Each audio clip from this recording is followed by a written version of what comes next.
আসসালামু আলাইকুম। Popular education শিক্ষাবোর্ডের পক্ষ থেকে সবাইকে অনেক শুভেচ্ছা এবং স্বাগতম। আশা করি সবাই ভালো আছেন এবং সুস্থ আছেন। আপনাদের দোয়ায় আমিও আলহামদুলিল্লাহ ভালো আছি। আজকে আমরা আলোচনা করতে যাচ্ছি আমাদের ফিজিক্স 2 সাবজেক্টটা নিয়ে। ফিজিক্স 2 নিয়ে সবাই অনেক বেশি মাত্রায় চিন্তিত ছিলেন। সো যারা ফিজিক্স 2 নিয়ে বেশি মাত্রায় চিন্তিত ছিলেন তাদের সলিউশন হিসাবে আজকের এই ক্লাসটি।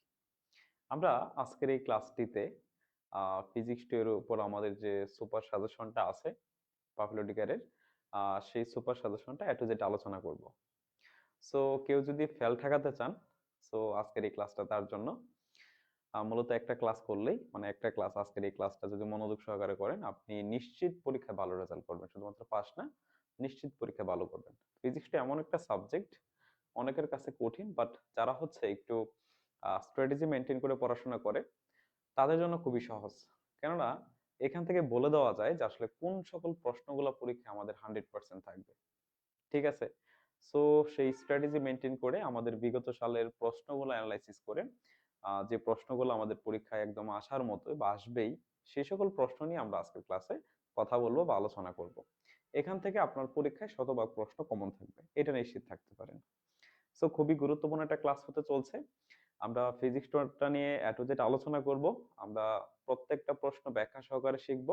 আপনি আগে যদি ফিজিক্স 2 এর উপর কোনো ক্লাস করে না থাকেন বা কোনো নলেজও যদি আপনার না থাকে, আজকের এই একটি ক্লাস করার মাধ্যমে আপনি ফিজিক্স 2 তে ভালো একটা মার্কস তুলতে পারবেন আশা করি। ঠিক আছে? তাই সবার জন্য আমাদের এই ক্লাসটা খুবই গুরুত্বপূর্ণ। আপনারা যাদের ফিজিক্স 2 আছে তাদের সবাইকে আমাদের এই ক্লাসে মেনশন করে দেন। যাতে সবাই মিলে আমরা খুব সুন্দর একটা লাইভ ক্লাস করতে পারি।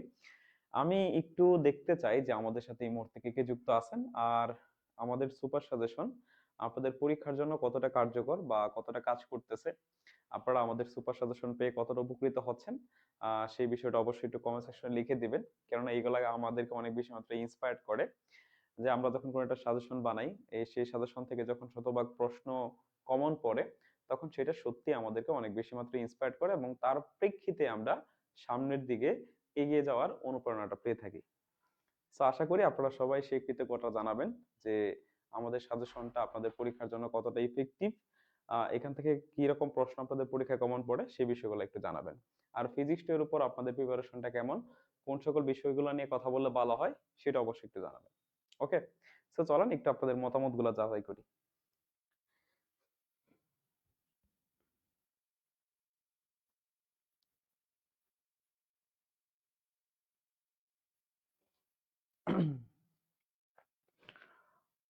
তো মাশাআল্লাহ আমাদের সাথে অনেকেই যুক্ত হয়ে গেছেন। সবাই একটু বলবেন দেখা যাচ্ছে কিনা বা শোনা যাচ্ছে কিনা। বরাবরের মতো যে বিষয়গুলো জিজ্ঞেস করি।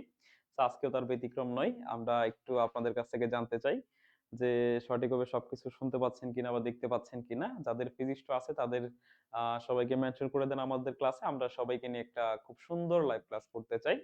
আমরা সবাইকে নিয়ে শিখতে চাই। এটা হচ্ছে আমাদের প্রথম স্লোগান, হ্যাঁ? আমরা সবাইকে নিয়েই শিখতে চাই। ঠিক আছে? কেননা সবাইকে নিয়ে শিখার মধ্যে একটা আনন্দ কাজ করে। সেটা আমি সবসময় বলে থাকি। সো আজকের ক্লাসটাও তার ব্যতিক্রম নয়। আমরা সবাইকে নিয়ে ইনশাআল্লাহ শিখব। আমরা একটু দেখি, সবাই একটু কমেন্ট মাধ্যমে জানাবেন যে এটা যে ঠিকঠাক আছে কিনা। যদি ঠিকঠাক থাকে তাহলে আমরা আমাদের মূল আলোচনায় চলে যাব। আমরা সরাসরি আমাদের সুপার সাজেশন থেকে কথা বলবো।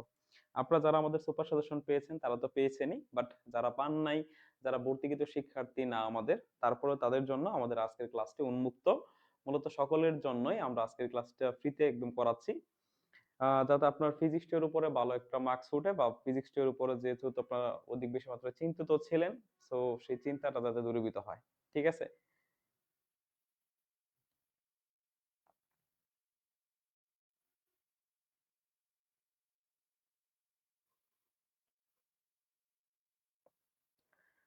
আচ্ছা, অনেকেই যুক্ত হয়ে গেছেন। আহ ঠিক আছে মামুন, ধন্যবাদ। তামিম, আমি এখন ক্লাস করাচ্ছি ফিজিক্স 2। সো ফিজিক্স 2 নিয়ে একটু পড়ে থাকেন, অন্য সকল বিষয়গুলো পরে দেখা যাবে। যদি আপনার অন্য কোনো বিষয় জানার থাকে বা বোঝার থাকে তাহলে অবশ্যই আমাদের পেজে এসএমএস করতে পারেন, অথবা দিদার স্যারের নাম্বার আপনি সরাসরি ফোনও দিতে পারেন। বাট আমরা এখন যেহেতু ফিজিক্স 2 ক্লাসটা করতেছি, এটা আমরা একটু মনোযোগ সহকারে করি, নাকি? সো আমরা আশা করি এই ক্লাসের মধ্যে অন্য কোনো আলোচনা না নাই বেটার।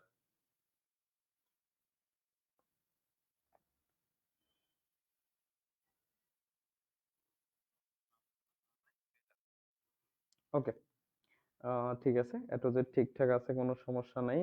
আতিক ইসলাম আমাদের সাথে যুক্ত হয়ে গেছেন। তারপরে মামুন যুক্ত হয়ে গেছেন, সিরাজ। ওকে। হ্যাঁ, অবশ্যই তানভীর, আমরা ম্যাথমেটিক্যাল টার্মগুলো নিয়েই কথা বলবো, যে আমাদের কোন সকল ম্যাথ এখান থেকে পরীক্ষা আসতে পারে, এ টু জেড। অর্থাৎ আজকের এই ক্লাসটা করলে আপনার ফিজিক্স টু তে, বললাম না প্রথমেই কথা বলে নিয়েছিলাম, যে আজকের এই ক্লাসের মাধ্যমে আপনি ফিজিক্স টু এর যে ফেলটা ঠেকানো, সেই ফেল ঠেকাতে পারবেন। এক ক্লাসে আপনার ফিজিক্স টু কভার হয়ে যাবে। আমি তো আগেই বলে দিয়েছি যে ফিজিক্স টু এমন একটা সাবজেক্ট, যারা হচ্ছে প্রশ্ন না বুঝে পড়াশোনা করে গাধার মতো, তাদের জন্য ফিজিক্স টুটা অনেক বড়। বাট যারা প্রশ্ন অ্যানালাইসিস করে পড়াশোনা করে, যারা সাজেশন ভিত্তিক পড়াশোনা করে, তাদের জন্য ফিজিক্স টুটা অনেকটা ছোট।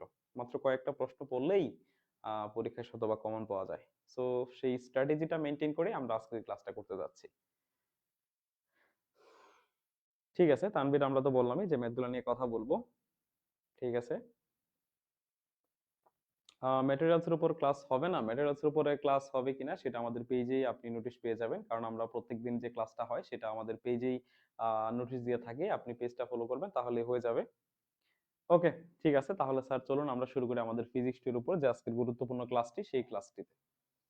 আচ্ছা, আমি মূল ক্লাসে যাওয়ার আগে আপনাদেরকে ছোট্ট একটা ঘোষণা দিতে চাই।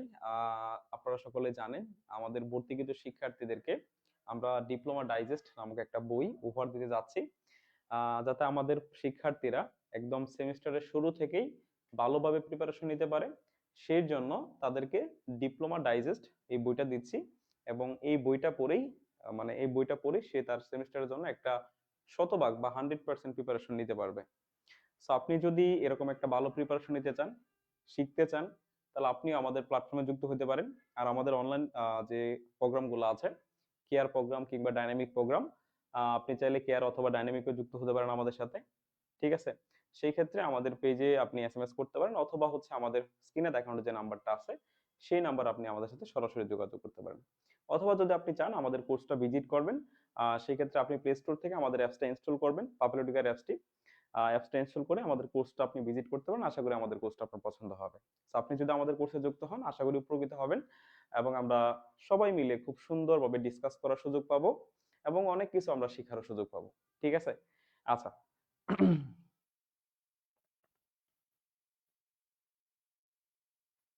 ঠিক আছে, তাহলে চলুন আমরা শুরু করি। আমরা যদি একটু কিছু প্রশ্নের বলি, স্যার আপনারা জানেন সবাই এগুলা, যে তাপমাত্রার বিভিন্ন প্রথম অধ্যায় থেকে যদি বলি, যে তাপ এবং তাপমাত্রার মধ্যে পার্থক্য, তাপ এবং তাপমাত্রার মধ্যে পার্থক্য, এটা পরীক্ষায় মনে করেন চলে আসছে এরকম একটা বিষয়, তাপ ও তাপমাত্রার মধ্যে পার্থক্য। ওকে, এই হচ্ছে একটা কোয়েশ্চেন। তারপরে যদি বলি, আহ থার্মোমিটারের,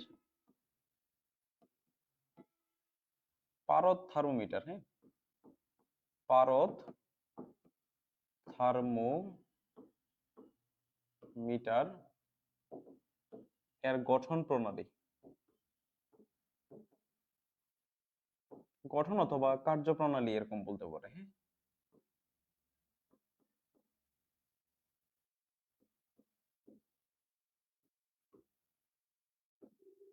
লিখো।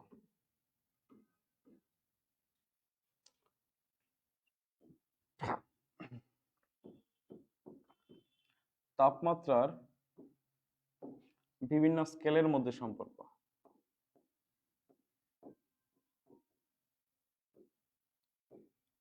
স্কেলের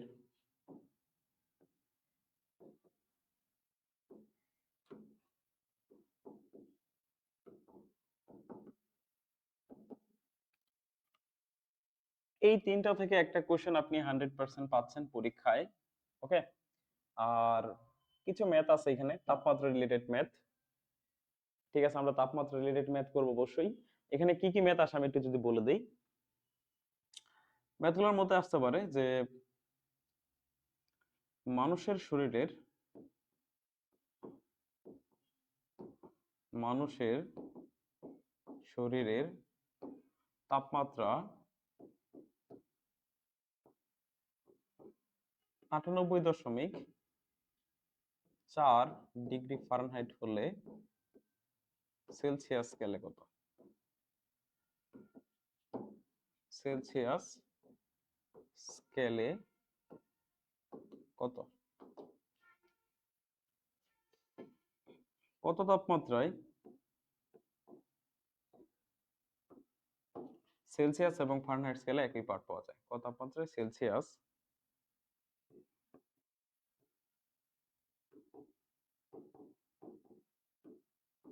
এবং ফারেনহাইট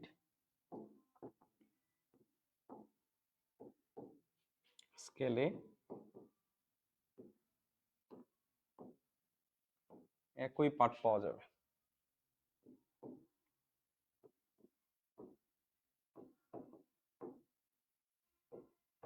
প্রথম অধ্যায় থেকে যদি ইম্পর্টেন্ট কোশ্চেন বলি তাহলে এই হচ্ছে ইম্পর্টেন্ট কোশ্চেন।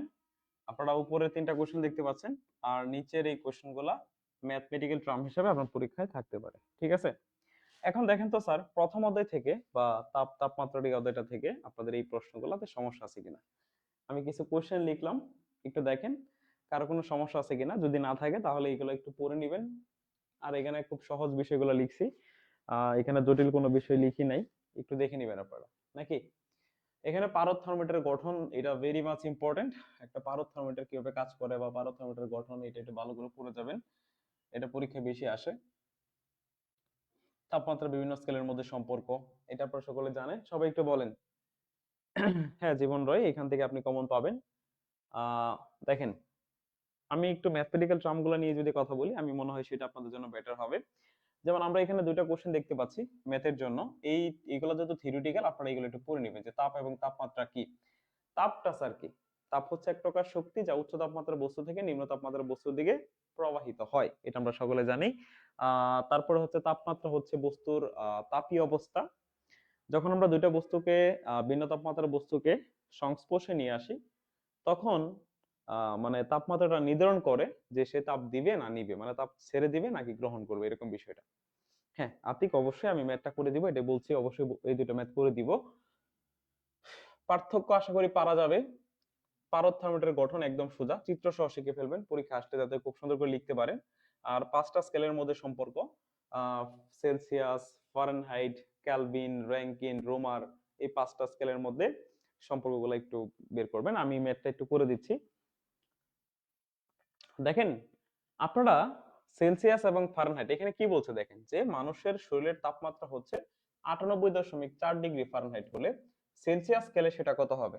এখন আপনারা সকলে জানেন যে সেলসিয়াস এবং ফারেনহাইটের মধ্যে একটা সম্পর্ক আছে, সেটা হচ্ছে C/5 is equal to F minus 32 divided by 9। অর্থাৎ সেলসিয়াস এবং ফারেনহাইট এই দুইটা স্কেলের মধ্যে আপনারা এই সম্পর্কটা সবাই আশা করি জানেন। যদি জেনে থাকেন, এই যে ফারেনহাইট স্কেলে যে তাপমাত্রাটা দেওয়া আছে স্যার, সেটা হচ্ছে এই এফ এর ভ্যালু। এটা হচ্ছে এফ এর ভ্যালু কত স্যার? এফ হচ্ছে 98.4 ডিগ্রি ফারেনহাইট। এই এফ এর মানটা স্যার আপনি এখানে বসাই দিবেন, এফ এর মানটা এই জায়গায় বসাই দেন। তাহলে কত আসতেছে আমাদের স্যার দেখেন, C/5 is equal to 98.4 minus 32 divided by 9। So এখানে আপনাদের আসতেছে এরকম, C/5 যদি বিয়োগ করেন 6, ঠিক আছে, এরকম মনে একটা ভ্যালু আপনারা পাবেন। তারপরে এই যে 5টা যদি ওই পাশে নিয়ে যান, এই 5টা নিচে আছে, ওই পাশে নিয়ে গেলে কি হবে স্যার? গুণ হয়ে যাবে। তো আপনি গুণ করার পরে ক্যালকুলেশনটা করবেন, যা পাবেন সেটাই আপনার আনসার হয়ে যাবে। ওইটাই হচ্ছে সেলসিয়াসের তাপমাত্রাটা। তো এই হচ্ছে স্যার অঙ্কটুকু, একদম সোজা। প্রথমত এই জায়গায় লিখে শুরু করবেন যে আমরা জানি, এটা লিখে এই সমীকরণটা লিখবেন, এই যে এটা। তারপরে এটা হবে আপনার এফ এর মান।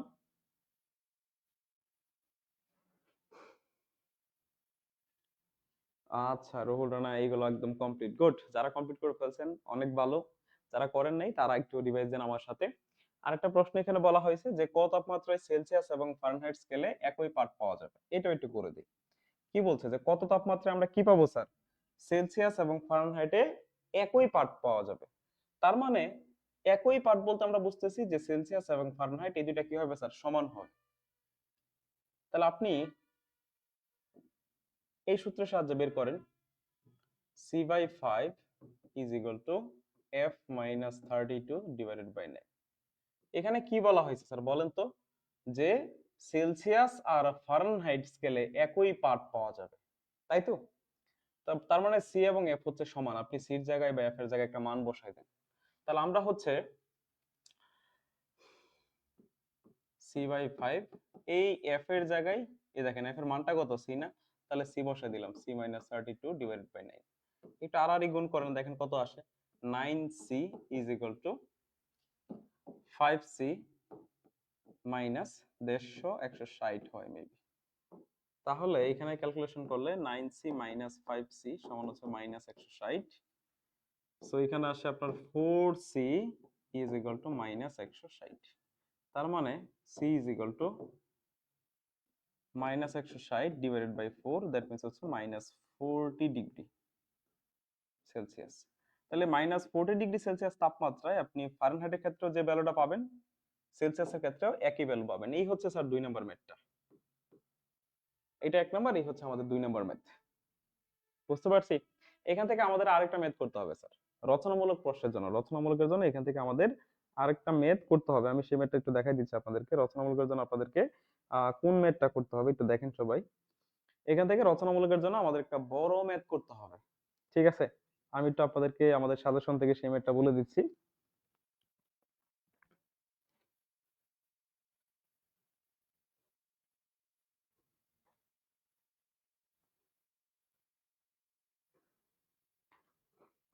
দেখেন, আমাদের এখান থেকে যে বড় অঙ্কগুলো আসে সেই অঙ্কগুলো যদি একটু বলি।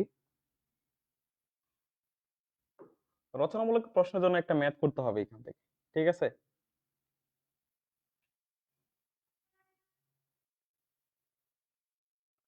-10 ডিগ্রি সেন্টিগ্রেড তাপমাত্রার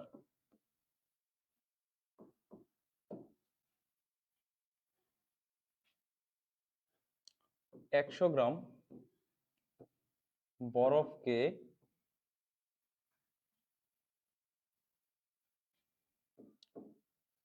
100 ডিগ্রি সেন্টিগ্রেড তাপমাত্রার, বা মনে করলেন আমি বললাম যে 80 ডিগ্রি সেন্টিগ্রেড তাপমাত্রার পানিতে রূপান্তর করতে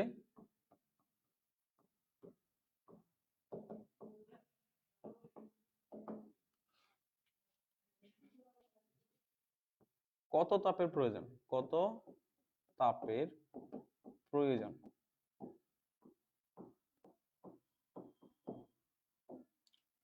এই যে স্যার, ভালো করে দেখেন কি বলছে। আরেকটা প্রশ্ন এখান থেকে থাকতে পারে, সেটা হচ্ছে মিশ্রণের চূড়ান্ত তাপ। মিশ্রণের চূড়ান্ত তাপমাত্রা। তো ওইগুলার থেকে এখানে যেটা লিখলাম এটা বেশি ইম্পর্টেন্ট। এই ধরনের একটা কোশ্চেন আপনি রচনামূলকে পাবেন আশা করি। কথা কি বুঝতে পারছেন? এই রকমের একটা রচনামূলক প্রশ্ন আপনার পরীক্ষায় থাকতে পারে, যে -10 ডিগ্রি সেন্টিগ্রেড তাপমাত্রার, -10 ডিগ্রি সেন্টিগ্রেড তাপমাত্রার 100 গ্রাম বরফকে যদি আমি 80 ডিগ্রি সেন্টিগ্রেড তাপমাত্রা, কত স্যার, 80 ডিগ্রি সেন্টিগ্রেড তাপমাত্রার পানিতে রূপান্তর করতে চাই, সেই ক্ষেত্রে আমার কতটুকু তাপের প্রয়োজন হবে, সেই ক্ষেত্রে আমাদের কত তাপের প্রয়োজন হবে? এই ধরনের প্রশ্ন আমার পরীক্ষার জন্য সবচেয়ে বেশি জরুরি। আসবেই স্যার, এই প্রশ্নগুলা পরীক্ষা আসবেই, কোনো বিকল্প নাই, ঠিক আছে? সো চলুন তাহলে একটু করে দিই আপনাদেরকে। এই ধরনের প্রশ্ন যখন আপনি সমাধান করতে যাবেন, আপনাকে কয়েকটা স্টেপ ফলো করতে হবে। কয়েকটা স্টেপ এখানে একটু ফলো করবেন। দেখেন, -10 ডিগ্রি সেন্টিগ্রেড তাপমাত্রার যে বরফটা আপনার এখানে ছিল, সেই বরফের মধ্যে আমি যদি এখানে কি করি স্যার, তাপ প্রদান করি, কি প্রদান করি স্যার, তাপ প্রদান করি, তাহলে বরফটা 0 ডিগ্রির বরফে প্রথমত কনভার্ট হবে। 0 ডিগ্রির বরফে কয়েকটা স্টেপে কনভার্ট করতে হবে, হ্যাঁ? তাহলে প্রথম হবে কি স্যার, 0 ডিগ্রি বরফ। তার মানে আমি যদি এটার মধ্যে তাপ দেই -10 ডিগ্রি সেন্টিগ্রেড তাপমাত্রার, আমাদের যে 100 গ্রাম বরফ আছে সেই 100 গ্রাম বরফের মধ্যে আমি যদি তাপ দেই, আমি এই অঙ্কটা এখন এমন ভাবে করাবো, এই রিলেটেড যে কোনো প্রশ্ন আপনার পরীক্ষায় যদি আসে আপনি নির্দ্বিধায় পারবেন স্যার, ঠিক আছে? নির্দ্বিধায় পারবেন। তাহলে এই যে আমাদের 10 গ্রাম 10 ডিগ্রি সেন্টিগ্রেড তাপমাত্রার যে বরফটা ছিল সেটাকে আমি যদি তাপ দিই তাহলে প্রথমত সেটা 0 ডিগ্রি সেন্টিগ্রেড তাপমাত্রা বরফে কনভার্ট হবে। তারপরে আবার তাপ দিলে সেই 0 ডিগ্রি বরফটা থেকে 0 ডিগ্রির বরফ থেকে পরিণত হবে স্যার আপনার 0 ডিগ্রি সেন্টিগ্রেড তাপমাত্রার পানিতে। কথা কি বুঝাইতে পারলাম? তাহলে 0 ডিগ্রি সেন্টিগ্রেড তাপমাত্রা বরফকে যদি আমি আবার তাপ দেই তাহলে সেটা পরিণত হবে 0 ডিগ্রি তাপমাত্রার পানি। তারপরে এই 0 ডিগ্রির পানি থেকে সে কোথায় যাবে স্যার? এই যে 80 ডিগ্রি তাপমাত্রার পানি। ঠিক আছে, 80 ডিগ্রি সেন্টিগ্রেড তাপমাত্রার পানিতে সে পরিণত হবে। তাহলে এখানে কয়টা স্টেপ আপনাকে ফলো করতে হচ্ছে একটু ভালো করে খেয়াল করে দেখেন। প্রথমত আপনি তাপ দিচ্ছেন, সেটা -10 থেকে যাবে 0 ডিগ্রির বরফে। পরবর্তীতে সে অবস্থানটা পরিবর্তন করবে, অবস্থান পরিবর্তন করার পরে সে কি করবে স্যার? 80 ডিগ্রি সেন্টিগ্রেড তাপমাত্রা পানিতে কনভার্ট হবে। তাহলে এইখানে আপনার যে তাপটুকু প্রয়োজন, এই যে -10 ডিগ্রি থেকে 0 ডিগ্রিতে নিতে আপনার যতটুকু তাপ দরকার সেটাকে আপনি মনে করলেন স্যার Q1, এইখানে যতটুকু তাপ দরকার সেটাকে আপনি ধরলেন Q2, আর এখানে যতটুকু তাপ দরকার সেটাকে আপনি ধরলেন Q3। তারপরে আপনি যদি কি করেন, Q1 এবং Q2 এবং Q3 এই তিনটা যদি জাস্ট খালি যোগ করে দেন তাহলে আপনার অঙ্ক শেষ। কথা বুঝতে পারছেন? ফিজিক্সের অঙ্ক করার সবচেয়ে সহজ ওয়ে হচ্ছে এরকম ভাবে একটা চিত্র অঙ্কন করা। এরকম যদি স্টেপ বাই স্টেপ আপনি ভাগ করে নিতে পারেন, ফিজিক্সের যে কোনো অঙ্ক আপনার জন্য সহজ। কিন্তু আপনি যদি এরকম করে না নিতে পারেন আপনার জন্য খুবই কঠিন হবে। ঠিক আছে? সো আসলে এরকম ভাবে করলে আহ যে কোনো প্রশ্নই সহজ হয়ে যায়, মানে 80% অঙ্ক আপনার এখানে কমপ্লিট হয়ে গেছে। কথাটা তো বুঝতেছেন? আমি যখন তাপ দিচ্ছি সে প্রথমত কি হবে স্যার? 0 ডিগ্রির -10 ডিগ্রি বরফ থেকে 0 ডিগ্রি বরফে কনভার্ট হবে। এই ক্ষেত্রে তাপমাত্রা বাড়বে। তারপরে 0 ডিগ্রি বরফ থেকে 0 ডিগ্রি পানিতে রূপান্তর হবে। এই ক্ষেত্রে তার অবস্থানটা পরিবর্তন হবে, অবস্থা চেঞ্জ হবে, কঠিন অবস্থা থেকে তরল অবস্থায় পরিণত হবে। এই ক্ষেত্রে সে তার বরফ গলনের যে সুপ্ত তাপ আছে স্যার সেই তাপটুকু সে নিবে স্যার। ঠিক আছে? পরবর্তীতে এই 0 ডিগ্রি পানি থেকে 80 ডিগ্রি পানিতে রূপান্তর হবে। ঠিক আছে? তাহলে এই ক্ষেত্রে আমরা একটু তাপ বের করার যে সূত্রটা আছে সেটা দিয়ে অ্যাপ্লাই করি। তো তাপ বের করার, তাহলে Q1 বের করার সূত্রটা কি হবে? আমরা তাপ বের করার সূত্র জানি ms ডেল থিটা। ঠিক আছে? যখন তাপমাত্রাটা বাড়তেছে তখন আপনি এই সূত্র লিখবেন, আর যখন অবস্থান পরিবর্তন করবে তখন আপনি প্রয়োজনীয় তাপের জন্য এই সূত্রটা লিখবেন। তাহলে Q2 সমান আপনার সূত্র হবে m l f। এই ক্ষেত্রে তাপ বাড়তেছে তাহলে এই ক্ষেত্রে সূত্রটা হবে Q3 সমান হচ্ছে ms ডেল থিটা। ঠিক আছে? এখন আপনি একটু মানগুলো বসান। দেখেন বরফের ভর হচ্ছে কত? 100 গ্রাম। আপনি ভর কত স্যার? m এর মান হচ্ছে 100 গ্রাম। এখানে বলে দেই m এর ভ্যালুটা হচ্ছে স্যার 100 গ্রাম। এই গ্রাম থেকে আপনি কেজিতে কনভার্ট করেন তাহলে 1000 দ্বারা ভাগ করেন। 1000 দ্বারা আমরা কি করব? ভাগ করব, তাহলে কেজিতে কনভার্ট হবে। সো 0.1 কেজি হবে। আর পানির এস বলতে বুঝি আমরা পানির আপেক্ষিক তাপ। পানির আপেক্ষিক তাপ হচ্ছে 4200 জুল। ঠিক আছে? 4200 জুল কেজি ইনভার্স 1। আর এই যে যে বরফের সুপ্ততাপ প্রকাশ করে এলএফ দ্বারা, এই এলএফ এর ভ্যালুটা হচ্ছে 3,36,000 জুল। দেখেন আমি কিন্তু জুলে বলতেছি সবগুলা, কিন্তু আপনাদের বইয়ে কিন্তু ক্যালোরিতে অঙ্ক করা। ঠিক আছে? সো ক্যালোরিতে হইলে সেখানে আরেকটা মান বসবে, আর জুলে হইলে এখানে এই মানগুলো বসবে। সো আমি মনে করি ক্যালোরিতে না করে যদি জুলে করেন তাহলে হইছে।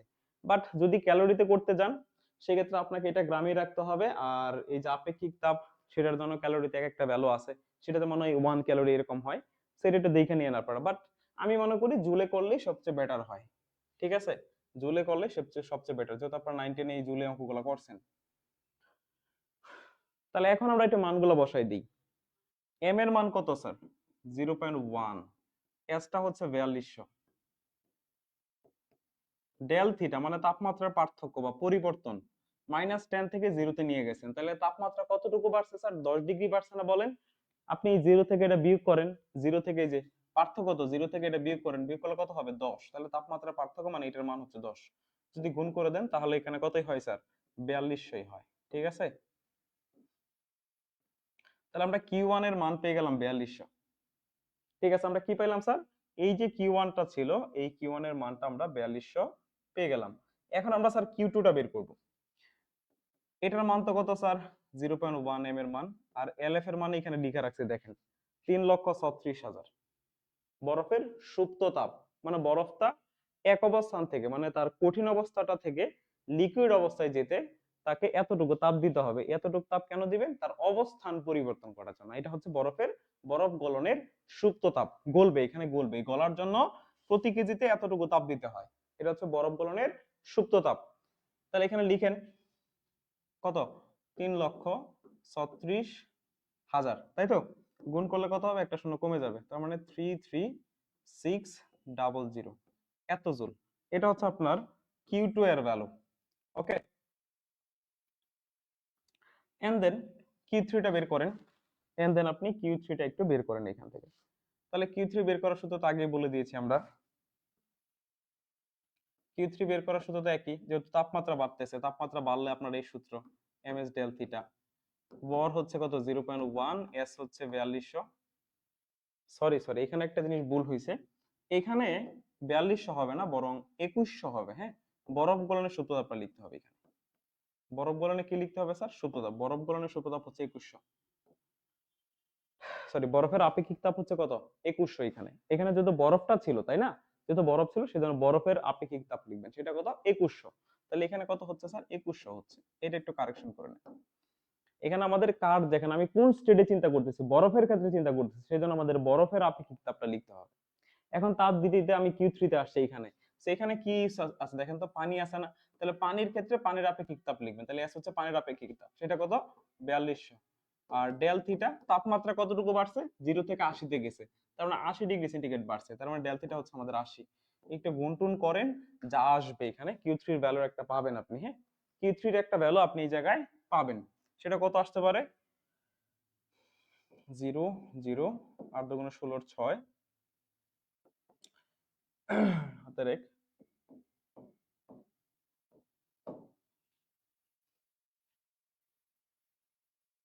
এরকম হওয়ার কথা। হ্যাঁ, তো এই হচ্ছে আমাদের Q3।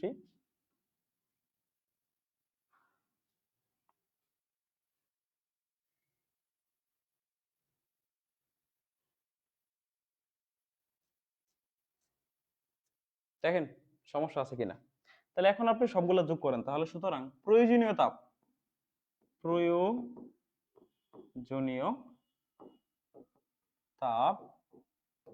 Q is equal to Q1 plus Q2 plus Q3। So Q1 হচ্ছে কত? 2100। আর এখানে কত পাইলেন আপনি? 33600। এখানে হচ্ছে 33600। ওকে, সবগুলা যোগ করেন, যোগ করার পর আপনি যে মানটা পাবেন সেটাই আপনার আনসার। আশা করি হয়ে গেছে নাকি? কত সহজ অঙ্ক স্যার, কত সহজ। জাস্ট এখানে স্টেপ গুলো মাথায় রাখেন যে আপনি কোথা থেকে কোথায় নিচ্ছেন। প্রথম 10 ডিগ্রি বরফ থেকে, -10 ডিগ্রি বরফ থেকে 0 ডিগ্রি বরফে আনবেন। তারপর বরফ গলবে, গলার জন্য একটা তাপ লাগবে, তারপরে পানি হয়ে গেল। এখন পরে পানির তাপমাত্রাটা বাড়াবেন। গলার জন্য একটা তাপ, বরফের -10 থেকে 0 তে আনতে একটা তাপ, বরফ গলার জন্য Q2, আর হচ্ছে 0 থেকে 80 তে যাইতে আরেকটা তাপ লাগবে। তো এইভাবে স্টেপ বাই স্টেপ ফলো করে আপনি বের করে ফেলেন। আশা করি এটা আপনার জন্য খুবই সহজ হয়ে যাবে। সো এই হচ্ছে বিষয় নাকি? আচ্ছা, এখন এখান থেকে অতি সংক্ষিপ্ত কিছু প্রশ্ন আপনি পরীক্ষায় পাইতে পারেন।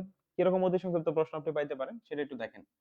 অতি সংক্ষিপ্ত প্রশ্ন পাইতে পারেন যে আপেক্ষিক তাপ বলতে কি বুঝেন? আপেক্ষিক তাপ, আপেক্ষিক তাপ বলতে আপনি কি বুঝেন? একটু আগে আমি একটা কথা লিখছি যে পানির আপেক্ষিক তাপ হচ্ছে 4200 joule kg inverse 1 kelvin inverse 1।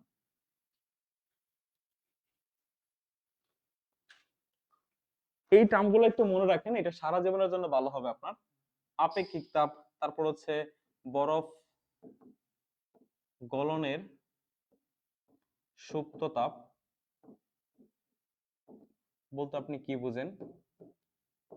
এটাকে যে লিখলাম আমরা 3,36,000 জুল কেজি ইনভার্স 1।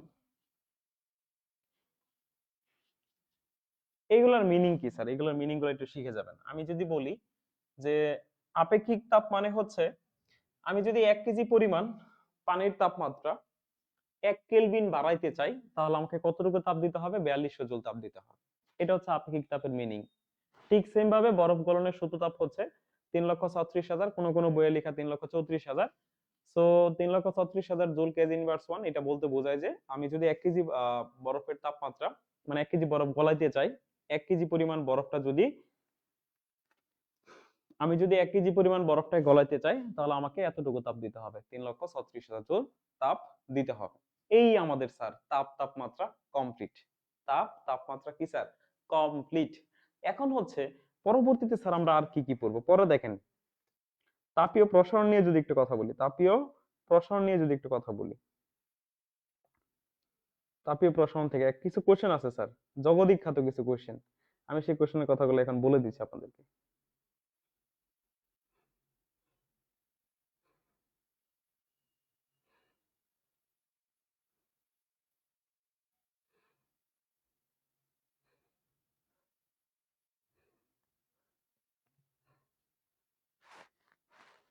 দুইটা প্রমাণের কথা বলতেছি, দেখেন। প্রমাণ করো যে পদার্থের তাপীয় প্রসারণ, এই অধ্যায়টা থেকে প্রমাণ করো যে বিটা সমান হচ্ছে 2 আলফা। এইটা আরেকটা প্রমাণ আছে, গামা সমান সমান 3 আলফা। আর এই দুইটা কম্বাইন করে একটা প্রমাণ দেয়, সেটা হচ্ছে 6 আলফা সমান হচ্ছে 3 beta is equal to 2 gamma. এই প্রমাণটা আপনার পরীক্ষায় 100% কমন পাবেন। ঠিক আছে, রচনামূলকের জন্য এটা ভেরি ভেরি ইম্পর্টেন্ট, 3 স্টার দিতে পারেন এইটা। ঠিক আছে, তাছাড়া আরেকটা প্রমাণ আছে এখানে আমাদের,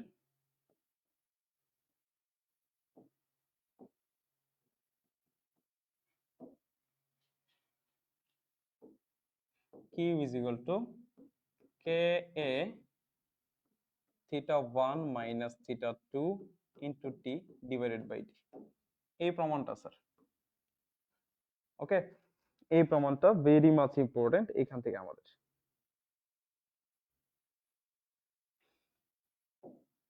তারপরে আরেকটি জিনিস পড়তে হবে। আচ্ছা, এই দুইটা পড়লেই এনাফ এখান থেকে। আর এই যে প্রথম সূত্রটা লিখছি স্যার, প্রথম সূত্র রিলেটেড একটা ছোটখাটো ম্যাথ আপনি করে যাবেন এই অধ্যায়টা থেকে, আশা করি কমপ্লিট হয়ে যাবে। ঠিক আছে, এখন প্রথম অধ্যায় থেকে আমরা কি পড়বো, কি ম্যাথটা সলভ করব? প্রথম অধ্যায় থেকে স্যার আমাদের ম্যাথটা করতে হবে এরকম।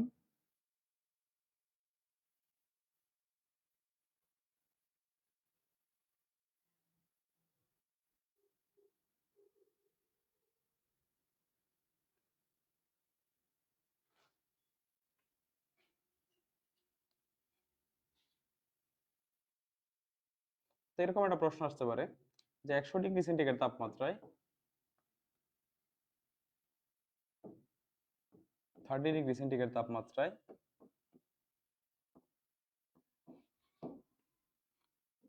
একটি দণ্ডের দৈর্ঘ্য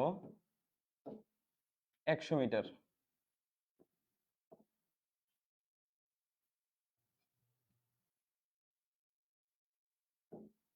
130 ডিগ্রি সেন্টিগ্রেড তাপমাত্রায়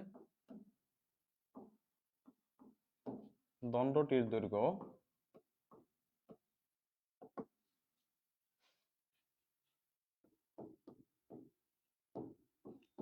100.0027 মিটার হলে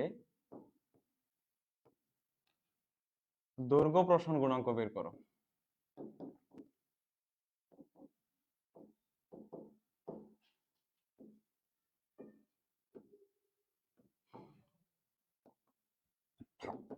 স্যার পারবেন কিনা বলেন তো, পারবেন কিনা?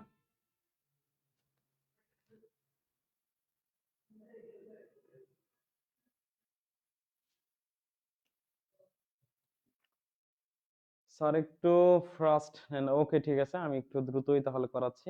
আমি সবার জন্য একটু স্লোলি করে চাইছিলাম। এখন দেখেন এই পেজটার মধ্যে আমাদের যে কোশ্চেনগুলো লেখা আছে, পারবো নাকি বলেন তো? এই যে প্রমাণটা, এই যে একটা প্রমাণ আর এই যে একটা ছোট ম্যাথ। মূলত এই অঙ্কটা করার জন্য আলফা সমান একটা সূত্র আছে, অর্থাৎ দৈর্ঘ্য প্রস্থ গুণাঙ্ক বের করার আলফা ইজ ইকুয়াল টু বের করার একটা সূত্র আছে। এটা আশা করি সবারই জানার কথা আমাদের। সেটা হচ্ছে L2 minus L1 L1 into T2 minus T1। সেই সূত্রের সাহায্যে আপনি এই অঙ্কটা করতে পারবেন। জাস্ট এখানে মান বসাই দিবেন। এখানে এটা হচ্ছে T1 এর ভ্যালু, এটা হচ্ছে আপনার T2 এর ভ্যালু, এটা হচ্ছে L1 এর ভ্যালু, এটা হচ্ছে আপনার L2 এর ভ্যালু। সো সবগুলো লিখাই আছে, জাস্ট মান বসাই দিলে আপনি এখান থেকে আনসারটা পেয়ে যাবেন। ওকে বিদ্রোহী নীল পারবো। ওকে, অসংখ্য ধন্যবাদ। আর এটা তো আশা করি জানি যে দুইটা পৃষ্ঠ আছে। সো দুইটা পৃষ্ঠ থেকে প্রত্যেকটা পৃষ্ঠের ক্ষেত্রফল হচ্ছে আমাদের a, তাদের একটার তাপমাত্রা হচ্ছে θ1 আর একটা তাপমাত্রা যদি θ2 হয়, সেই ক্ষেত্রে একটা পৃষ্ঠ থেকে আরেকটা পৃষ্ঠের মধ্যে লম্ব বরাবর প্রবাহিত তাপটা কয়েকটা বিষয়ের উপর ডিপেন্ড করে, ক্ষেত্রফলের উপর ডিপেন্ড করে। সেই ক্ষেত্রে আপনি ক্ষেত্রফলের সূত্রটা লিখবেন। ক্ষেত্রফলের সূত্রটা হচ্ছে আমাদের এরকম যে প্রবাহিত তাপ ক্ষেত্রফলের সমানুপাতিক, প্রবাহিত তাপ সময়ের সমানুপাতিক, প্রবাহিত তাপটা তাপমাত্রার পার্থক্যের সমানুপাতিক এবং প্রবাহিত তাপটা হচ্ছে দূরত্বের ব্যস্তানুপাতিক। তারপরে এই সবগুলোর একসাথে কম্বাইন করে লিখবেন। কম্বাইন করে লিখলেই আপনি এই প্রমাণটা পেয়ে যাবেন। ঠিক আছে? আচ্ছা, তারপরে এখানে আরো কিছু কোশ্চেন থাকতে পারে, পরিবহন কাকে বলে, অথবা আপনি একটা শর্ট প্রশ্ন শিখে ফেলেন যে পরিবহন, বিকিরণ এবং পরিচলন এই তিনটার মধ্যে পার্থক্য। ঠিক আছে, পরিবহন, পরিচলন এবং হচ্ছে বিকিরণ এই তিনটার মধ্যে পার্থক্য পড়ে গেলে আশা করি এ টু জেড হয়ে যাচ্ছে। পরিবহন, পরিচলন এবং বিকিরণ, পরিবহন, পরিচলন এবং হচ্ছে বিকিরণ এই তিনটার মধ্যে পার্থক্য। ওকে, এই অধ্যায়টা হলো আমাদের শেষ, আর কিছু পড়ার প্রয়োজন নাই। চলুন আমরা এখন পরবর্তী অধ্যায়ে যাই। ঠিক আছে, এই অধ্যায় থেকে আমাদের এইটুকু পড়লে এনাফ। দেখেন সবাই, পরবর্তী অধ্যায়ে তাহলে আমরা একটু যাই। পরবর্তী অধ্যায় থেকে আমরা কি কি পড়বো যদি একটু দেখে ফেলি।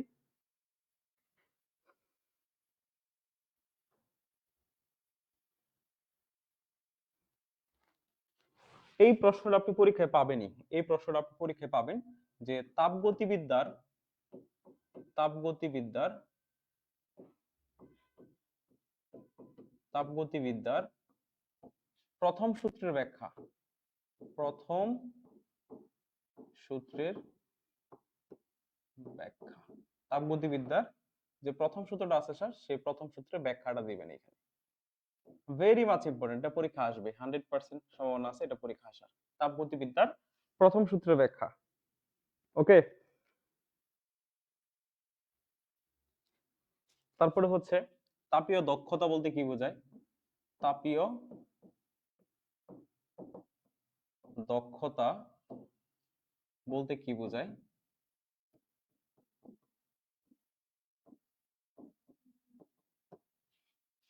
তারপরে পড়তে পারেন তাপীয় দক্ষতা, অন্তর্দাহ এবং বহির্দাহ ইঞ্জিনের মধ্যে পার্থক্য, অন্তর্দাহ এবং হচ্ছে বহির্দাহ ইঞ্জিনের মধ্যে পার্থক্য,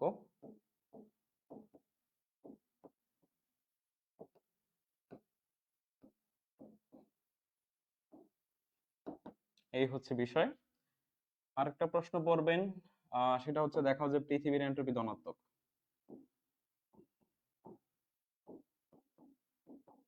পৃথিবীর এন্ট্রপি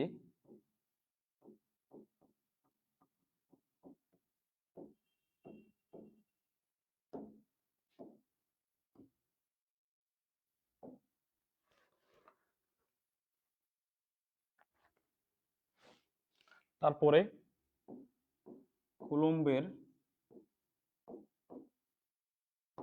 সূত্রের ব্যাখ্যা এবং কুলম্বের সূত্রটি বিবৃত করো এবং ব্যাখ্যা করো।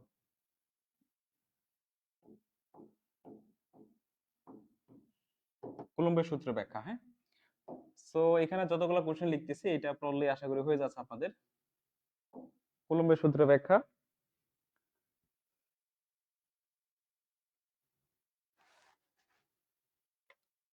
তারপর হচ্ছে দর্পণের ক্ষেত্রে প্রমাণ করো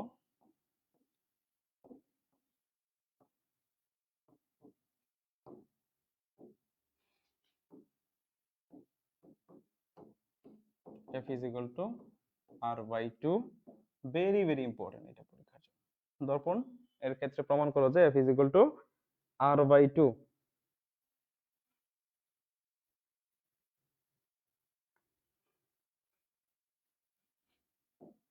তারপরে স্যার বাস্তব অবাস্তব প্রতিবিম্বের মধ্যে পার্থক্য,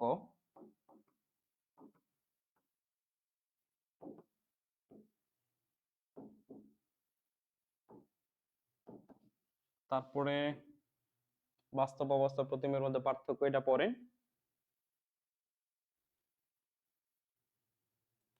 আমি সবগুলো একসাথে লিখে দিচ্ছি, আমাদের অতি সংক্ষিপ্ত সংক্ষিপ্ত কি কি পড়তে হবে সেটা একই সাথে এখানে লিখে দিচ্ছি, ঠিক আছে? এখান থেকে একটু পড়ে নেবেন আমি যে বিষয়গুলো লিখতেছি।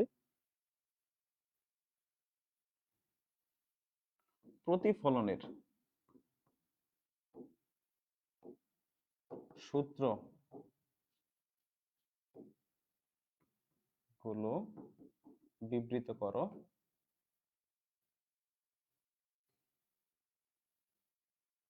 বা প্রতিসরণের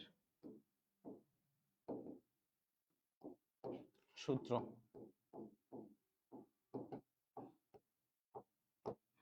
and then পূর্ণ অভ্যন্তরীণ প্রতিফলন, পূর্ণ অভ্যন্তরীণ প্রতিফলন ব্যাখ্যা করো। সংকট কোণ, সংকট কোণ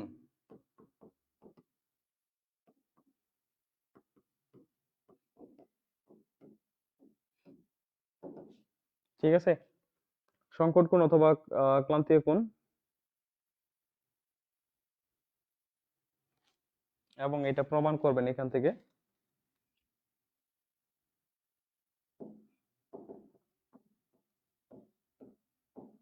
ঠিক আছে, এই প্রমাণটা ভেরি মাচ ইম্পর্টেন্ট।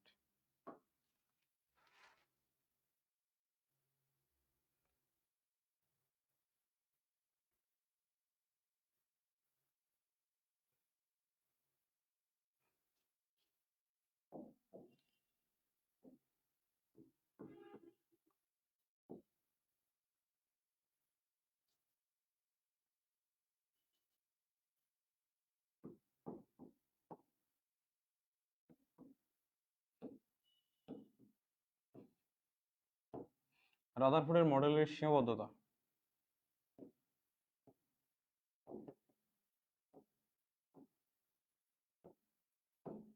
তারপরে এগুলো সংক্ষিপ্তর জন্য কিন্তু লিখতেছি, হ্যাঁ এগুলা স্যার হ্যাঁ আমি শর্ট করে দিয়ে দিচ্ছি, এগুলো হচ্ছে সংক্ষিপ্তর জন্য। আপনার পরীক্ষায় সংক্ষিপ্ত কয়টা আসবে? 10টা আসবে, ঠিক আছে? আপেক্ষিকতা, আপেক্ষিকতা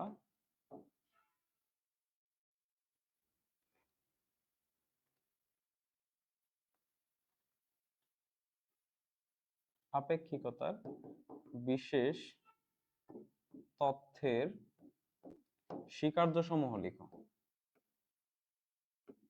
স্বীকার্যসমূহ লেখো। তারপরে হচ্ছে অর্ধায়ু এবং ক্ষয় ধ্রুবকের মধ্যে সম্পর্ক।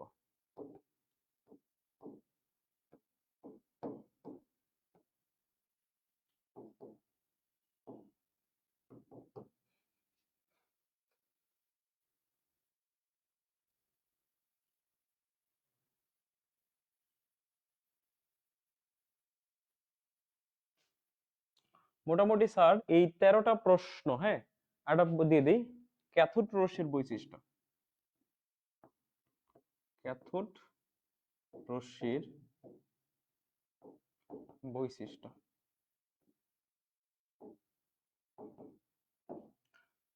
স্যার এই যে কোশ্চেনগুলো আপনাকে দিলাম, এই যে কোশ্চেনগুলো আপনাকে দিলাম, আপনি যদি এই কোশ্চেনগুলো পড়েন তাহলে আপনার সংক্ষিপ্ত নিয়ে আর কোনো চিন্তা করা লাগবে না। এই কোশ্চেনগুলো পড়লেই অর্থাৎ আপনাদের সংক্ষিপ্ত A to Z কমপ্লিট হয়ে যাবে। সংক্ষিপ্ত A to Z শেষ। তাহলে স্যার আপনার সংক্ষিপ্ত পরীক্ষায় কয়টা আসবে? 10টা। আমি দিলাম কয়টা? 14টা। আশা করি এই 14টা থেকে আপনার পরীক্ষার শতভাগ প্রশ্ন আপনি এখান থেকে কমন পাবেন। ঠিক আছে? এই 14টা প্রশ্ন পড়লে আপনার সংক্ষিপ্ত কমপ্লিট। ঠিক আছে? তাহলে এই 14টা প্রশ্ন পড়লেই আপনার কি কমপ্লিট স্যার বলেন তো? সংক্ষিপ্ত কমপ্লিট। সবাই দেখতে পারেন। যদি কোনো সমস্যা থাকে আমাকে বলেন, আমি সেটা সমাধান করে দিই। সংক্ষিপ্ত এখানেই শেষ। এই প্রশ্নগুলো পড়লেই সংক্ষিপ্ত শেষ। একটু সবাই বলেন যে কোনো সমস্যা আছে কিনা, যদি থাকে আমাকে বলেন, আমি সেটা নিয়ে আলোচনা করি বা ডিসকাস করি। বাট যদি না থাকে তাহলে আমরা সরাসরি রচনামূলকে চলে যাব। ঠিক আছে? যদি না থাকে তাহলে হচ্ছে আমরা রচনামূলকে চলে যাব। এরপর আমরা রচনামূলকের জন্য কিছু কোশ্চেন দিব আপনাদেরকে। আশা করি সেইটি পড়লে আপনাদের রচনামূলক গুলো কমপ্লিট হয়ে যাবে ইনশাআল্লাহ।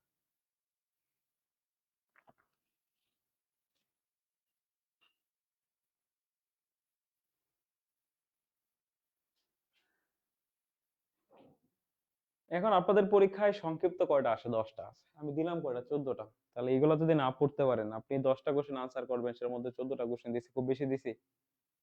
সো দ্যাটস কমপ্লিট, সংক্ষিপ্ত শেষ। 6 নাম্বারটা দর্পণের ক্ষেত্রে প্রমাণ। ওকে, আচ্ছা, থাকলো, এটা দেখাই দিচ্ছি। তারপরে আরো কি কারো কোশ্চেন আছে? স্যার অতি সংক্ষিপ্ত দেন। অতি সংক্ষিপ্ত নিয়ে মানুষ চিন্তা করে? বলেন তো আরমান, অতি সংক্ষিপ্ত নিয়ে কেউ চিন্তা করে? অতি সংক্ষিপ্ত আপনি আমাদের সাজেশনের মধ্যে দেওয়া আছে, ওইগুলো পড়লে হয়ে যাবে, এর বাইরে কিছু পড়ার প্রয়োজন নাই। ঠিক আছে? সো আমি সংক্ষিপ্ত আর রচনামূলক দিয়ে নিয়ে যেহেতু আপনাদের চিন্তা, এখানে মার্কসটাও বেশি, সো আমি সংক্ষিপ্ত আর রচনামূলক গুলো দিয়ে দিচ্ছি। পাশাপাশি কিন্তু কোনগুলো অতি সংক্ষিপ্ত আসতে পারে এগুলো আপনাদেরকে বলে দিচ্ছি। ঠিক আছে? হ্যাঁ, এগুলো আমি সব অধ্যায় থেকে আপনাদেরকে দিয়ে দিলাম। জাস্ট আমাদের কি কি পড়তে হবে না পড়তে হবে A to Z এখানে দেওয়া আছে। A to Z এখানে দেওয়া আছে। আচ্ছা, এখন একটু 6 নাম্বারটা দেখেন যে দর্পণের ক্ষেত্রে প্রমাণ f is equal to r/2। দর্পণের ক্ষেত্রে আমাদের কি করতে হবে স্যার? প্রমাণ করতে হবে f is equal to r/2। এখন আমি একটা দর্পণের কথা বলি, আমি একটা দর্পণের কথা বলি, বুঝছি, অঙ্কন করতে হবে।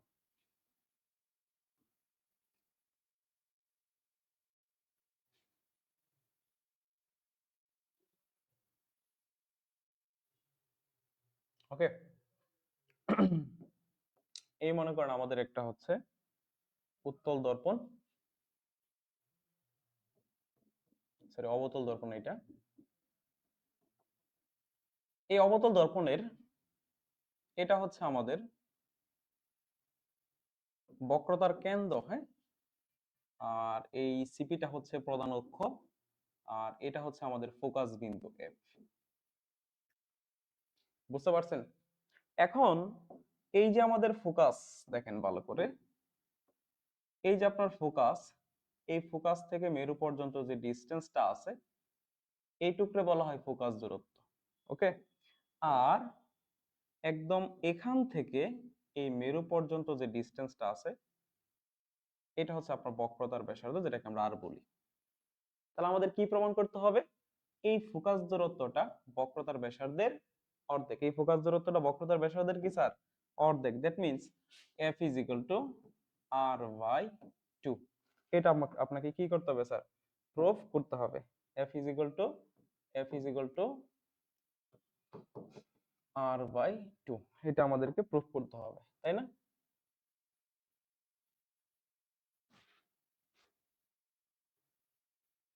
আর মান 10 নম্বরটা বলছেন, 10 নম্বর কি আছে? সংকট কোণ। ওকে, ঠিক আছে, f is equal to r/2, এই হচ্ছে বিষয়। এখন এটা আপনি কেমনে প্রুফ করবেন? এটা একদম সোজা, সবচেয়ে সহজ একটা কোশ্চেন। সাপোজ মনে করেন আমাদের এখানে একটা লক্ষ্যবস্তু আছে, হ্যাঁ,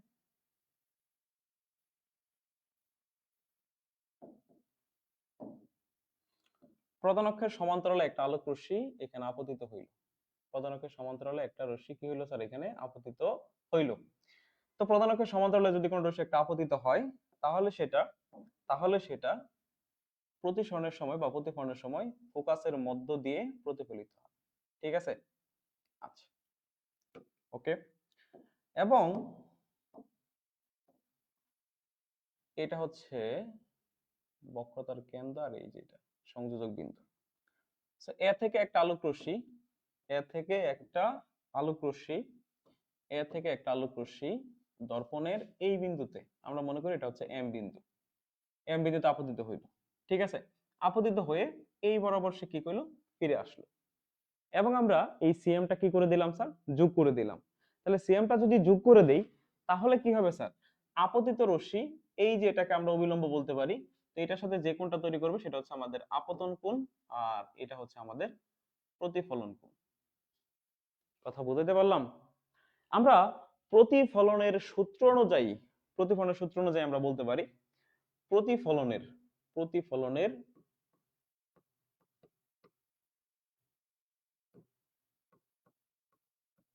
সূত্র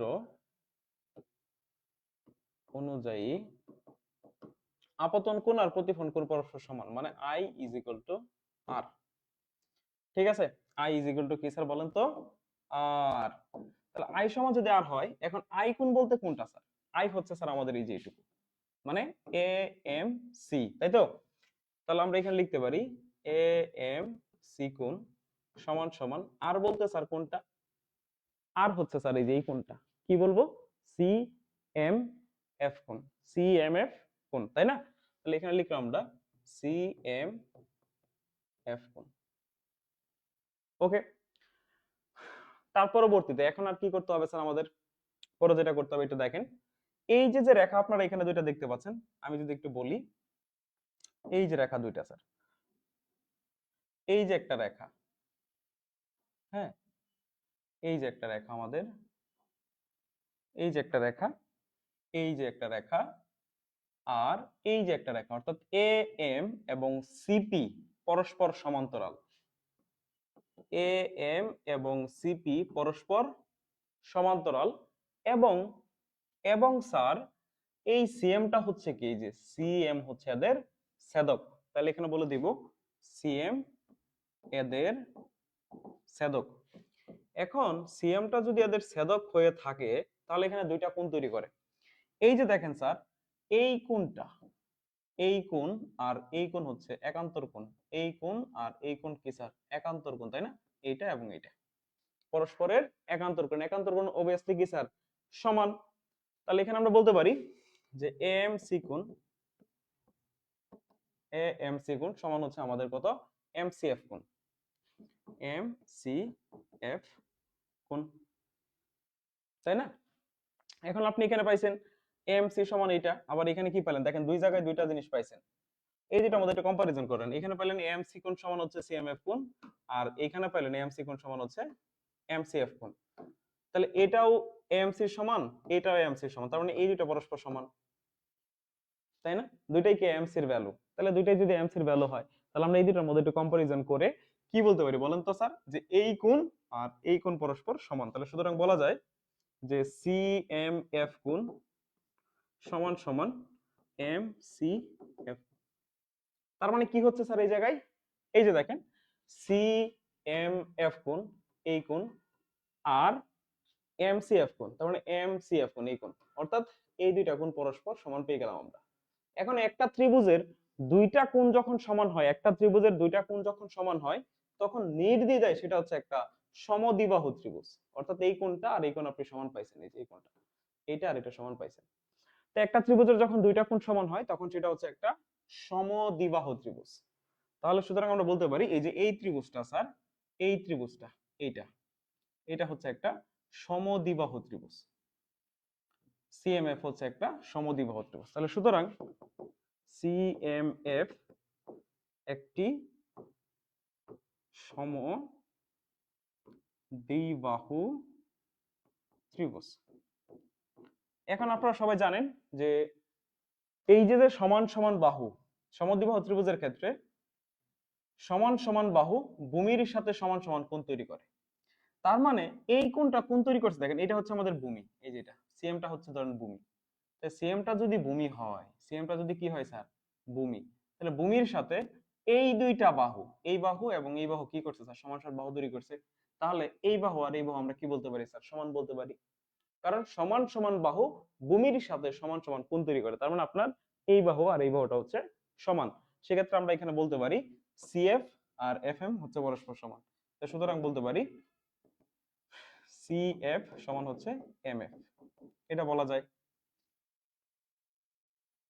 ওকে, এখন যখন আপনি এটা পাইলেন, পরবর্তীতে কি বলা যাবে? আর কি বলা যায়, যদি এই এম বিন্দুটা, যদি এই এম বিন্দুটা পি বিন্দুর খুবই নিকটবর্তী বা কাছে হয়, ঠিক আছে, এম বিন্দুটা যদি আমরা এত দূরে চিন্তা না করে যদি কাছে চিন্তা করতাম, তাহলে দেখা যাইতো, আমাদের এই যে এই এফ পি বা পিএফ আর এম এফ সমান থাকতো। মানে আমরা এই এম বিন্দুটাকে যদি পি এর নিকটবর্তী চিন্তা করি, এমটাকে যদি কি চিন্তা করি, পি এর নিকটবর্তী চিন্তা করি, তাহলে কি বলতে পারি স্যার আমরা? তাহলে বলতে পারি যে এই এম এফ এর ডিসটেন্সটা, মানে এই এম এফ বাহুটা আর এই পি এফ পরস্পর সমান হবে। যদি এটা বলে দিবেন যে এম পি বিন্দুর নিকট অবস্থিত হলে, নিকটবর্তী হলে,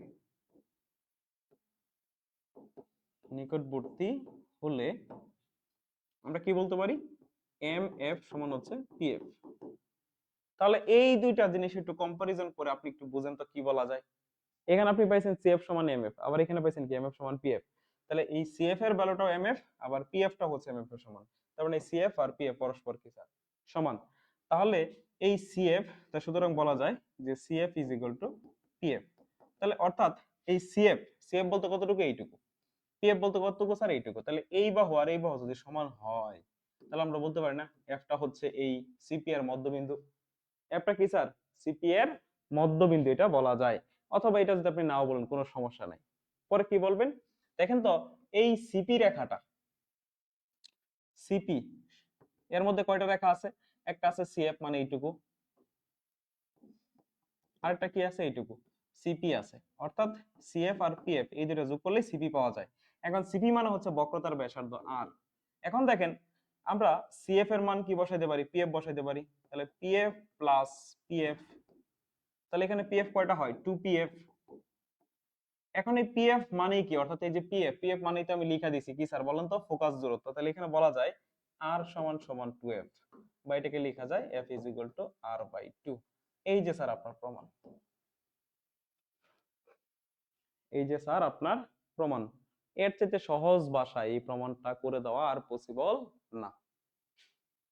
আরেকজন বলছিলেন সংকট কোণের একটা প্রমাণ দেখাইতে, চলুন আমরা একটু সংকট কোণের একটা প্রমাণ দেখাই। সো আমরা প্রতিফলনের ক্ষেত্রে কি জানি স্যার? প্রতিফলনের ক্ষেত্রে মনে করেন এখানে দুইটা, এটা হচ্ছে বিভেদ তল দুই মাধ্যমের, উপর একটা মাধ্যম আছে, সেটা হচ্ছে আমাদের হালকা মাধ্যম, এটা হচ্ছে হালকা মাধ্যম, বা আমি উপরেরটাকে মনে করলাম যে এটা হচ্ছে হালকা মাধ্যম মানে বায়ু, উপরেরটা মনে করেন। আর এই নিচের মাধ্যমটা হচ্ছে গণমাধ্যম, এটা মনে করেন পানি, ঠিক আছে। সেটা হচ্ছে দুই মাধ্যমের বিভেদ তল, এটাকে আমরা এমএন বলতে পারি, এমএম ড্যাশ। এখন কি হয়েছে স্যার? আমরা জানি যখন গণমাধ্যম থেকে হালকা মাধ্যমে কোন একটা আলোক রশ্মি যায়, গণমাধ্যম থেকে হালকা মাধ্যমে কোন একটা আলোক রশ্মি যায়, তখন সেটা অবিলম্ব থেকে দূরে সরে যায়। মানে তার যাওয়ার কথা ছিল কিন্তু এই বরাবর, কিন্তু সেই বরাবর না গিয়ে একটু বেঁকে যাবে, ঠিক আছে, অবিলম্ব থেকে একটু দূরে সরে যায়, তাই না? এখন দেখেন তাহলে এটা হচ্ছে আপনার আপতন কোণ, এটা হচ্ছে কি আপনার আপতন কোণ, আর এটা হচ্ছে কি প্রতিসরণ কোণ। এখন আপনি আপতন কোণটা যদি বাড়াইতে থাকেন, দেখেন এই বরাবর আপতিত হইলে এই বরাবর যায়, তাহলে একটু বাড়াই দিলেই এই বরাবর যাবে, আরেকটু বাড়াই দিলেই এই বরাবর এসে পড়বে, তাই না? তাহলে আমি যদি আরেকটু বাড়াই দিই তাহলে কি হবে? প্রতিসরিত রশ্মিটা এই বিভেদ তল বরাবর চলে যাবে। তাহলে আপতন কোণের যে মানের জন্য স্যার, আপতন কোণের যে মানের জন্য প্রতিসরণ কোণের মানটা 90 ডিগ্রি হয়, সেটাকে বলা হয় সংকট কোণ বা ক্লান্তি কোণ বলা যায়। সেটাকে আমরা কি বলি? সংকট কোণ বা ক্লান্তি কোণ বলতে পারি, যে থিটা সি মানে হচ্ছে আমাদের ক্লান্তি কোণ। ওকে, এখন এই মাধ্যমের প্রতিসরাঙ্ক যদি আমাদের মিউ এ হয়, এই মাধ্যমের প্রতিসরাঙ্ক যদি মিউ বি হয়ে থাকে,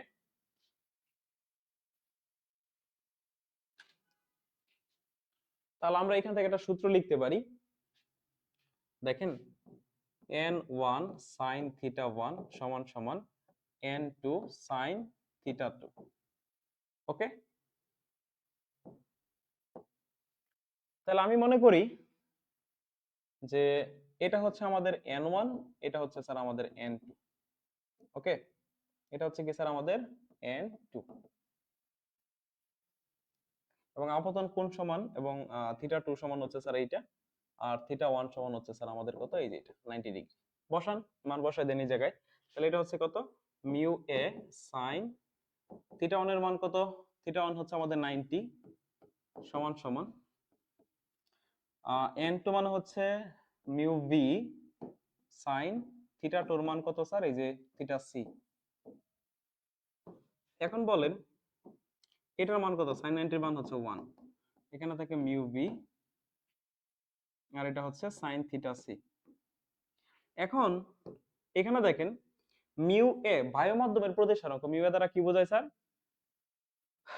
বায়ু মাধ্যমের প্রতিসরাঙ্ক। বায়ু মাধ্যমের প্রতিসরাঙ্ক অলওয়েজ হচ্ছে 1, ঠিক আছে।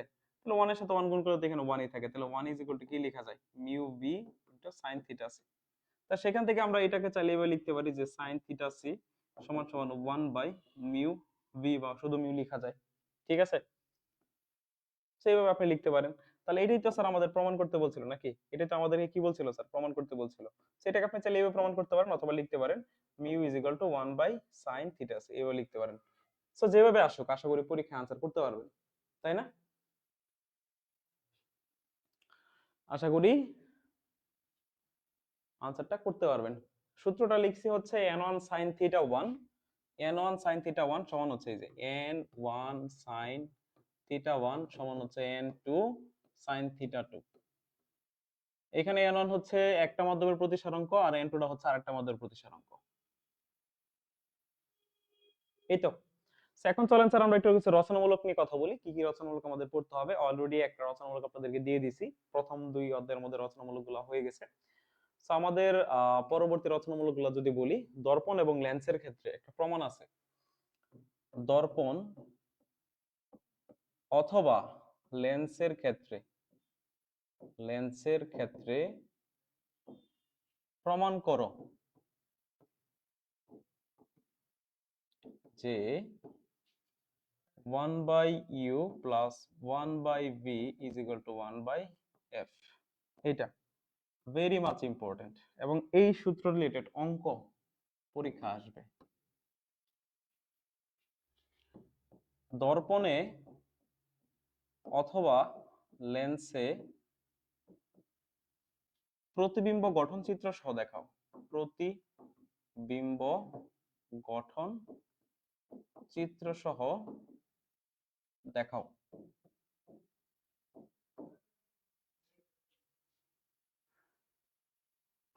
আচ্ছা, তারপরে আসতে পারে আমাদের আরো কিছু কোশ্চেন আছে এখানে রচনামূলক যদি বলি।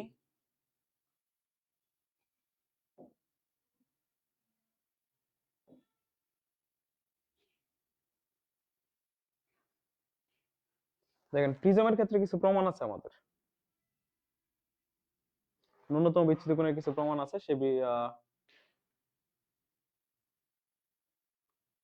দর্পণের ম্যাথ কোথায় পাইলেন আপনি? হ্যাঁ, দর্পণে কি আমি কোনো ম্যাথ করাইছি? দর্পণে তো স্যার আমি কোথাও কোনো ম্যাথ আপনাদের করাই নাই। হ্যাঁ,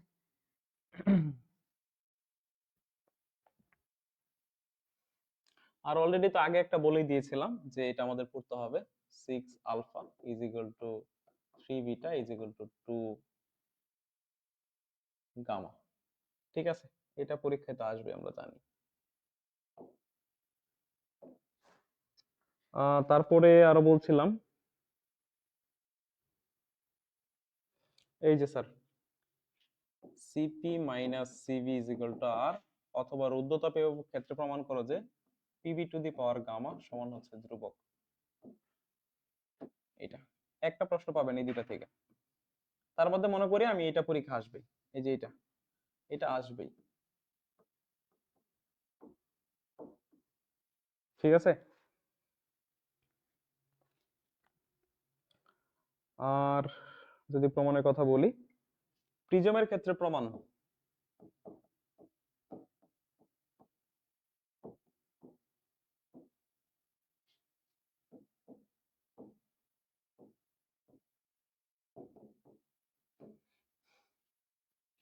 প্রিজম কোণ এ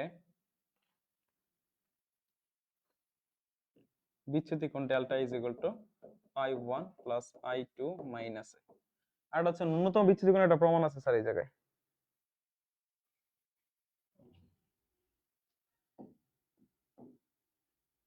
আলোক তড়িৎ ক্রিয়ার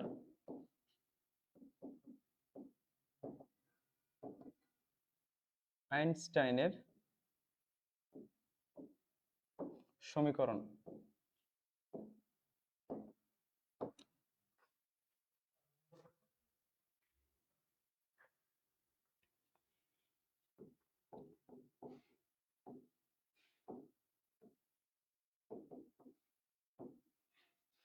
ই সমান হচ্ছে mc স্কয়ার। এইটা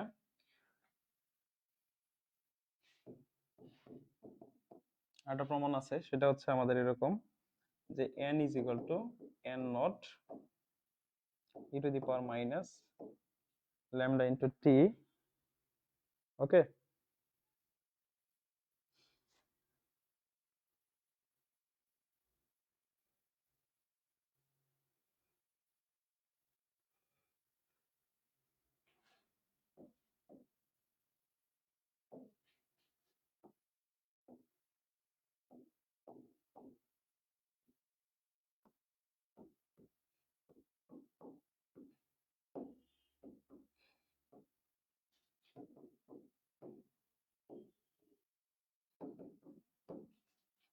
মিউ ইজ ইকুয়াল টু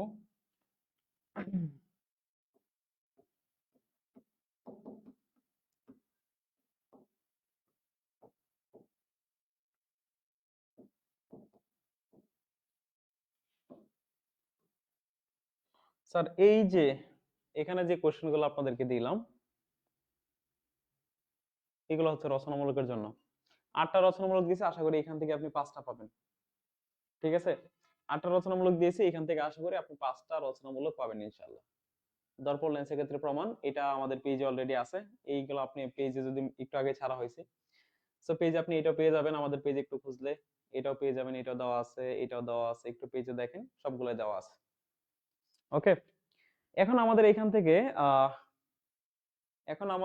এটার উপরে দেখেন পেজে একটা ভিডিও দেওয়া আছে, মাত্র আমার ভিডিও আছে, আমাদের এই পেজে দেওয়া হয়েছে বিদ্রোহী নীল, আপনি একটু চেক করে দেখেন, পেয়ে যাবেন। এখন আমাদের আরো দুই একটা ম্যাথ করতে হবে স্যার, ছোট ছোট ম্যাথ করতে হবে। হ্যাঁ, আমাদের ছোট ছোট দুই একটা ম্যাথ এখান থেকে করতে হবে। আমি একটু দুই একটা ম্যাথ আপনাদেরকে বলে দিচ্ছি, আমাদের এখান থেকে কি কি ম্যাথমেটিক্যাল টার্ম সলভ করতে হবে সেটা একটু দেখেন।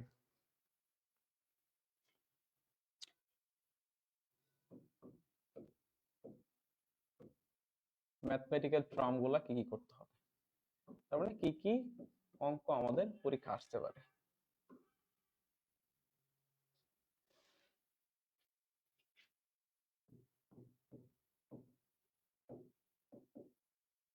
একটি সমবাহু প্রিজমের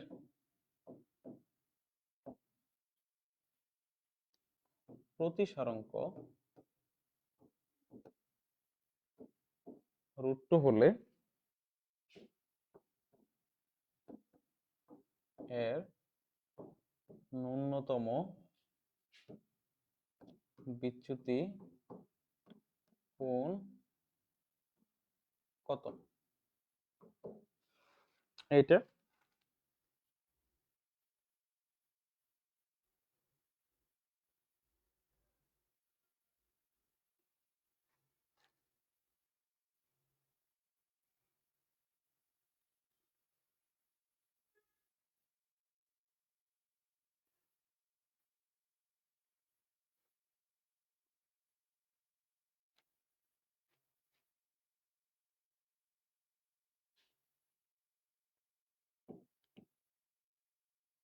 একটি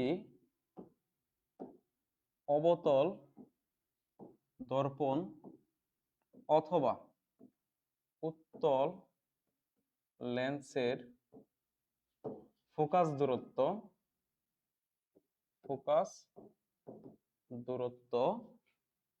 30 মিটার। ঠিক আছে,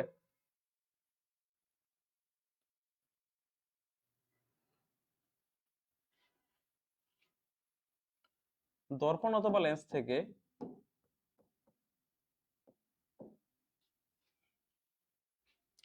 থেকে কত দূরে একটি লক্ষ্যবস্তু স্থাপন করলে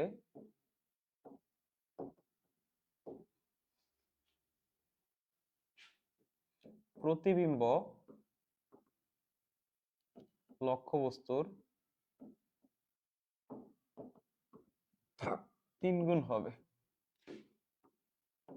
অর্থাৎ এই সূত্রের উপর ম্যাথ আপনাদের পরীক্ষায় আসবে, এই সূত্রের উপর আপনার অঙ্ক পাবেন পরীক্ষায়, ঠিক আছে? এটার উপর অঙ্ক আসবে। এই দুটো ম্যাথ করে যান এখান থেকে।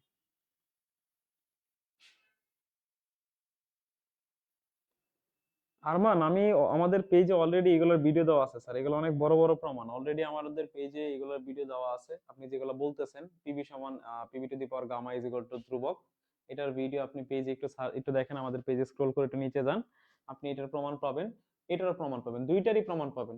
একটু পেজে দেখেন, পেজে দেওয়া আছে এগুলো। আমি এগুলো অনেকবার করাইছি ক্লাসে, আমাদের ইউটিউব চ্যানেলে অথবা রেকর্ড ক্লাসে, এগুলো অসংখ্যবার আমি করাইছি আমাদের শিক্ষার্থীদেরকে। সো রচনামূলকে 8টা দিয়ে দিলাম, 8টা থেকে রচনামূলক কমন পড়বে আশা করি 100%। এইগুলা করলে আপনার রচনামূলক আর কিছু করা লাগবে না। সংক্ষিপ্ত এখানে দিয়ে দিছি, সংক্ষিপ্ত কোনগুলো দিলাম, এই যে স্যার সংক্ষিপ্ত, এগুলা করলে সংক্ষিপ্ত শেষ, ঠিক আছে? আর বাকিগুলো তো আমি গুছাই দিলাম। সো যারা চাচ্ছেন যে একদম ফেল করবেন, ঠিক না, যাদের পড়াশোনা প্রিপারেশন একদম ভালো না, যারা ফেল করার মতো, তো আশা করি আজকের ক্লাসে আমি যে বিষয়গুলো বলে দিলাম বা যেগুলো দেখাই দিলাম, এগুলো যদি একটু গুছিয়ে পড়াশোনা করতে পারেন, আশা করি পরীক্ষায় আপনি ভালো রেজাল্ট করতে পারেন এবং শতভাগ প্রশ্ন আপনার কমন থাকবে, ঠিক আছে?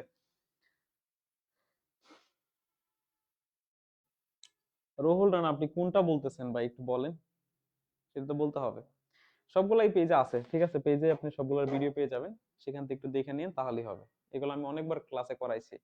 আমাদের ইউটিউব চ্যানেলে ভিডিও দেখতে পারেন, আমাদের পেজে অসংখ্য ভিডিও দেওয়া আছে আপনাদের ফিজিক্স 2 এর উপরে, সেটা একটু দেখেন, আশা করি ইনশাআল্লাহ হয়ে যাবে।